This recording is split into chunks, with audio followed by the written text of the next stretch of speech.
Hey everyone! This video is to give you a quick rundown of the Vehicles page. We get there by clicking on this truck icon right here. This is where you will find all your hardware-tracked vehicles as well as virtual ones when using mobile tracking. You can also add vehicles, edit them, and find a range of information about the assets you have tracked. Let's start by showing you how to add a vehicle. It's quite simple. You just click on Add New right here and then choose Mobile or Hardware and follow the prompts. You can also do this from the Settings page.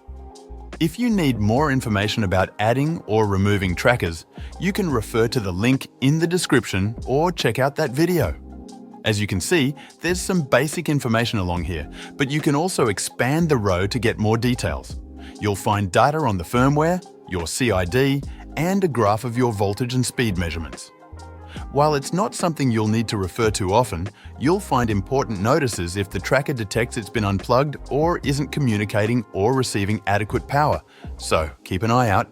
Also, like with most things on our site, you can click on the little pencil icon at the end to make changes or edits. This is also a good opportunity for me to show you the fields and information you can fill out when adding your vehicle. Thanks.